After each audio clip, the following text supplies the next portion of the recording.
Hi, Erin. How are you today? Good, Jess. How are you? I'm feeling good. It's Friday. I I'm so know. excited for this weekend. Erin, Yes. tell me, what is your word of the day? What are you feeling most present to? I'm going with nostalgia today because my daughter's birthday is tomorrow.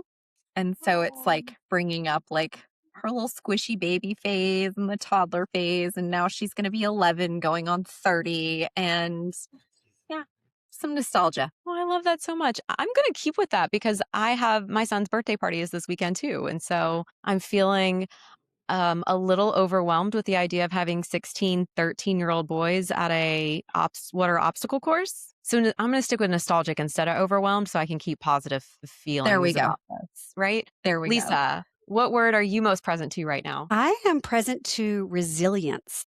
And it was because I was just texting with my son, who's 25, so a little older than your kids. And luckily, I know he won't listen to any podcast I do. So he's applying for a new job. And I said, as much as I hope you get it, I also hope you don't, because I have learned that the times that you get no's and that you fail, you become more resilient and you become more confident. And if you want really big things to happen, it means you need to get no's in your life. I said either way is a win. And so I just really am embracing that even in my own life of resilience. I think we Oh, all I need love to that. embrace that a little bit and not look at no's as failures, but as these like lessons, like you said, of learning how to be more confident and resilient. I don't Yeah. remember who said it, but there's a great quote that is, it is no is feedback, Hmm. Oh, right? It's I just like feedback, that. right? Like, Yeah. so we'll figure out who Yeah. said that, but it's just feedback. That's it. That's really I great. love I love it. that. Everyone meet Yeah. Lisa Druxman. Lisa Druxman is the founder and CEO of Fit4MOM, but beyond that, she's an amazing human, an incredible mentor, and is the person that I've spent a large majority of my career working with, looking up to, doing all the things with, traveling the world with. And Lisa, thank you so much for being here with us. Right back at you. I feel like I'm hanging with some fit pro friends right now. So this is a very fun thing to do on a Friday. Doesn't it feel that way? Like we're just Yeah. going to get together as girlfriends and Just hang talk out. about, yeah, talk about life. And speaking of life, Lisa, Yes. you just went through shoulder surgery, Yeah. arguably a very busy time professionally and personally. How did that go for you? Yeah, it's humbling. As fitness professionals, we kind of depend on our body and sometimes don't Mhm. listen to our body. And I was ignoring some shoulder pain for, I'm going to say, probably 2 years while I was still teaching classes. And by doing that, I completely tore my rotator cuff and caused myself far more work in a much more major surgery because I let it go for so long. So it was very humbling. I stopped teaching for a full year and I'm now 7 months out of surgery. And you start back from zero and you really get a chance to step back into your client's shoes and go, okay, you know what? Like you got to keep showing up and being okay with where you're at and being consistent and very humbling for sure. Wow. I think your word resilience ties into that a little bit Sure. as well. So I'm wondering when you did start back at zero, like you said, what were some of the biggest, I guess, aha moments for you or things that maybe you connected more so with your clients, given that they've also started at zero? What Yeah. were I you mean, kind of thinking? I'm also at a stage of life. I'm 55 years old, so I'm in that whole peri and postmenopause time. I mean, you can't be in both, but this is a big conversation happening. And so I was doing a lot of progressive strength training and really increasing my weights. And so it was really humbling to get back to, I couldn't even lift my arm with no weight above my head. And here I am 7 months later, and I was with my physical therapist yesterday, and I think I was lifting 6 pounds and it was a struggle. And I'm like, wow, humbling, but it's better than when I was doing nuns. For all of our clients, I'd like to think I've always taught this of like just to be where you are Mhm. and be okay with where you are. And I've always been a big believer in baby steps consistently. I mean, I've been in this industry for 30 plus years. And as you guys have, I just know clients always want success to happen in a quantum leap. I want to be able to run the marathon next week. I want to be able to drop the weight next month. And I am so much more about habits and being there consistently and just showing up. So that's what I've had to actually do for myself. And I'm continuing to do for myself. Like I am teaching again, which is awesome. And I'm teaching a full strength class. But while I'm telling them to push 10s and 15s, I still got my little baby 5s for that shoulder. So, do as I say, not as I do. Love that you mentioned going and working with a therapist, though, because a lot of times I've noticed with fitness professionals, when we come back after an injury or come back after a sickness, we just jump straight back into Yeah. teaching and we don't take care of ourselves. So I think that's super admirable that 7 months later, you are still doing the work. I am obsessed with my physical therapist. And what I love about him, first of all, like again, in the industry for over 30 years, I could never create the exercises he's creating. He's so creative and he's young and he's so excited about his work and helping people that I'm like, oh, we all need that again to be maybe not young, but to be really excited and curious. Like he goes, I couldn't sleep last night because I was thinking about this block you're having and what exercises we could do. And I was like, oh, we all need a little bit more of that in our Fit Pro lives again. Yeah, like a re-energizing of the passion that you have for what you have always done. And curiosity, right? Yeah, and what like the problem solving that he was going through just in being willing to say like I couldn't sleep because I was thinking about this. Yes, That's that's investment. totally. Yeah. I I mean, love I it. feel like we've all been squatting, lunging, bicep curls, and I'm not saying that we haven't added some creative aspects to it, but like Sure. we could always, it just, I don't know, always do more. So I'm really impressed with it and I'm humbled to learn new things. Well, speaking of creativity and Mhm. bicep curls and squats and lunges, when I worked at Fit for Mom, I filmed thousands of videos for the Yeah, we exercise still have library. thousands of your videos. I'm Jess so Maurer glad. is forever part of Fit for Mom. Forever. It's forever in my heart too. When I was filming that though, you can literally watch the different hairstyles of my Yes, career that's at Fit true. for Mom. That's The different colors, the different hairstyles. And there were so many videos that I ended up not posting for Fit for Mom because I was so self-conscious of how I looked or Oh, how I was filmed or what was going on with my body at the time. And you said something really powerful when we were talking before, Lisa, about dealing with midlife body image issues, yeah. right? And how have you really approached that in midlife as things move and gravitate and look different? And how have you Yeah. really moved forward with that? We work in a really vain industry, which I mean, we know that, right? It's a very vain yeah. industry and more now than ever. When I got into the industry, there wasn't Facebook and Instagram and all the influencers that are out there now. And when I first started Fit for Mom, 25 years ago, I was the face of the company. Over the last 5, 10 years, I definitely have purposefully maybe not been one because I am no longer the target age of our postnatal mom. But then when we started talking about doing peri and postmenopause programs, everybody was looking to me because I am definitely Mhm. of that age. And so that would be just such the natural progression. But it's been very humbling to say, like, I don't look like I did, and always worrying about the judgment and not wanting to put yourself out there. And so, we just created a new Stronger Every Season. So this is peri and postmenopause digital program, and we had 400 moms show up, and I'm in every video, and I didn't lose weight for it, and I have that meno belly and all that stuff, and I feel like I'm doing it with my clients, and at the same time also really trying to walk the talk of accepting that we change. We do get older. I don't know if I could say that I'm aging gracefully, but I can say that I'm really, really trying to show up authentically as who I am and not apologize for it. Yeah, and the realism that you're bringing to your clients by walking that journey with them is invaluable. So we And know I that love what skinny sells. yeah, Sorry. and I love what you said about not aging gracefully. And I think we can be very pro aging and we can age with a little bit of audacity Yeah, too. that's right. And I prefer to age with audacity versus grace. There you go. Perfect. I I like it. feel like that's a bumper sticker waiting to happen. Or a mug. One of Yeah. the two. Erin's going to start it. I'm gonna start a mug.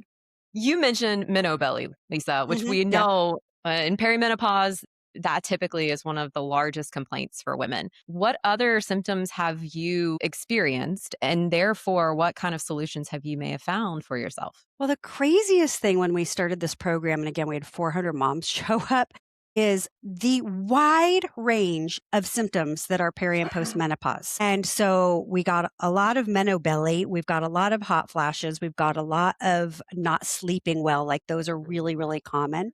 But then there's frozen shoulder. There's meno rage. There's, um, there's sight. I mean, and it goes on and on. And so many things where you're like, I didn't think this was a menopause symptom. I just thought this was something else. But for most people, it's menopause. So there's no one cure, easy fix, but the things that we know are working are the progressive strength. Definitely. I mean, I feel like there's more pressure to have protein now than to do drugs when you were a teenager, right? Like Hands all the down. protein, but also all the fiber. Hormone replacement therapy is great for many, many women. So we worked with MIDI and brought on a doctor to really talk about that as a great asset. So all the, and no, actually, here's, everybody thinks of as this stage is like a negative thing.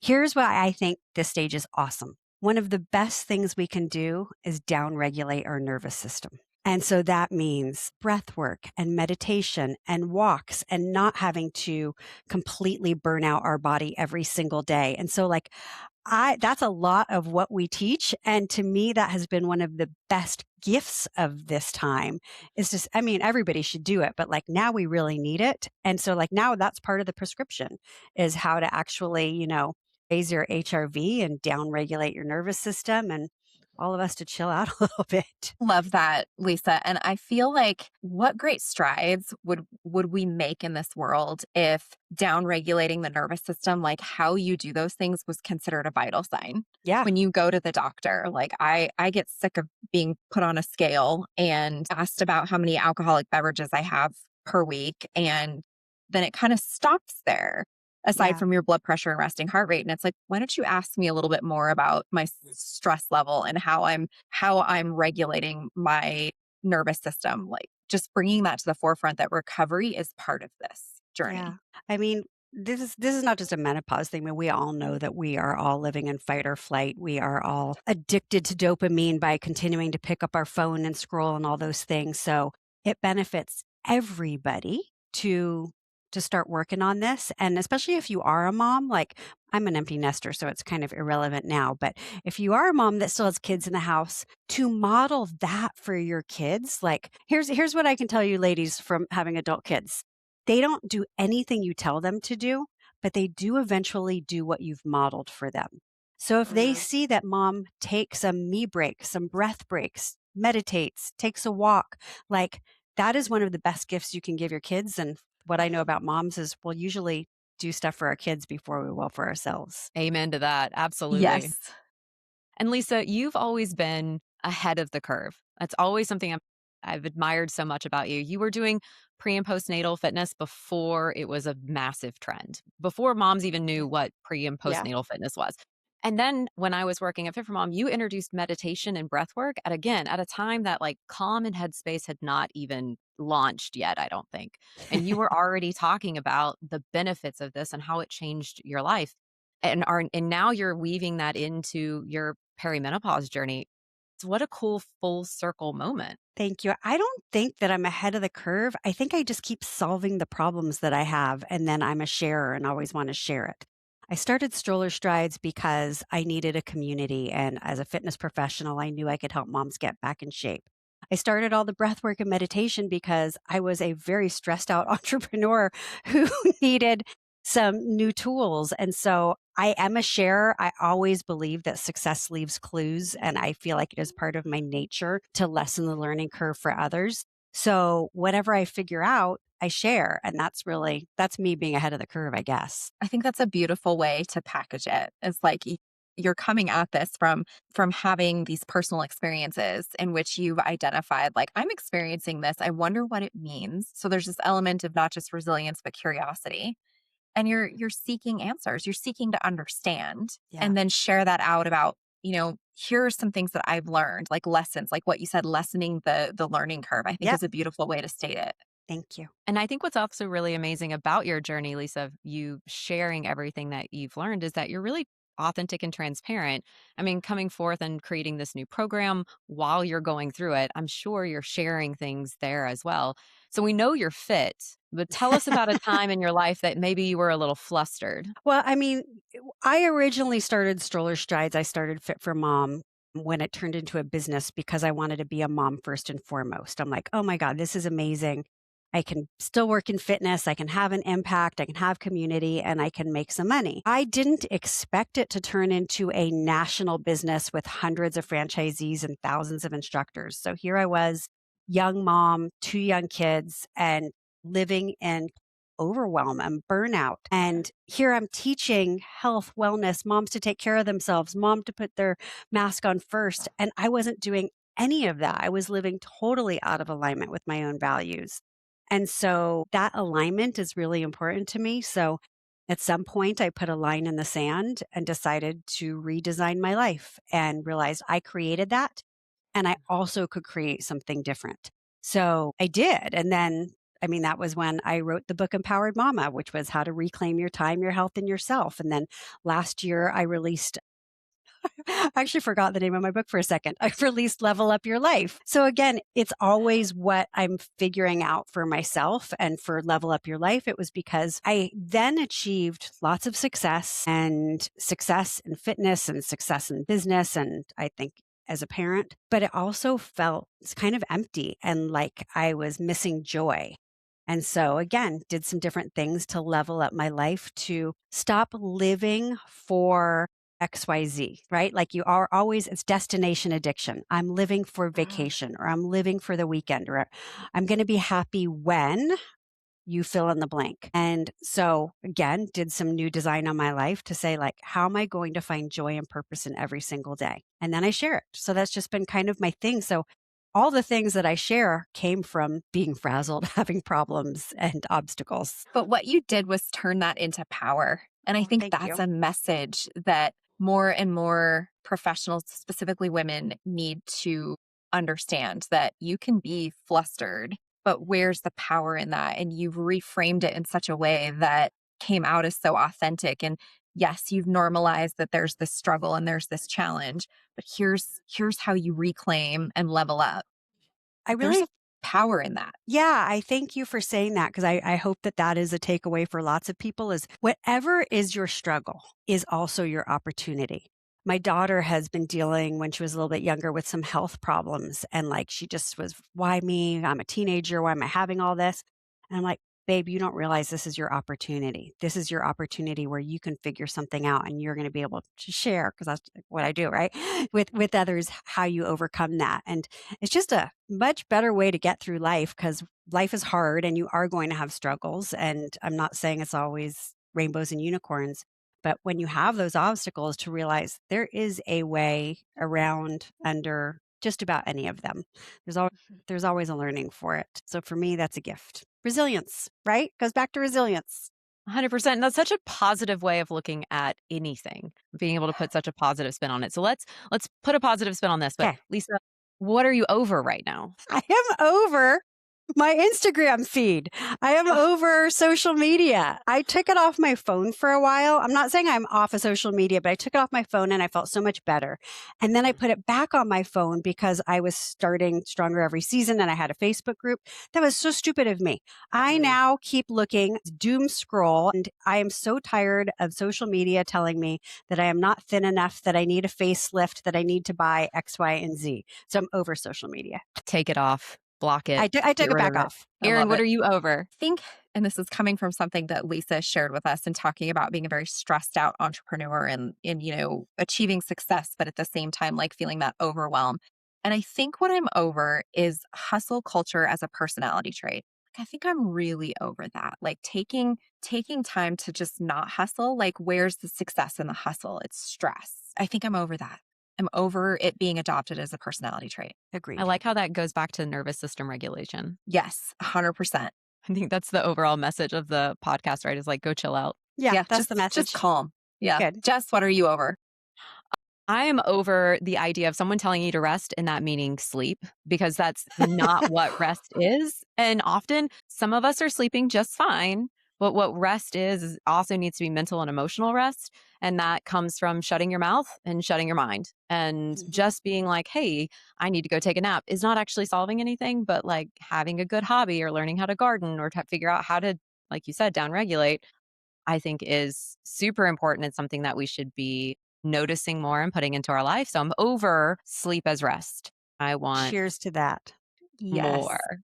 Absolutely. Well, thank you guys. This Amen. has been super So fun. fun. Thanks for having me on your show. I love that you guys Yeah. are doing this. Thank you for being here with us, Lisa. Thank you for listening, Fit and Flustered family. We appreciate it. And we'll see you guys next time.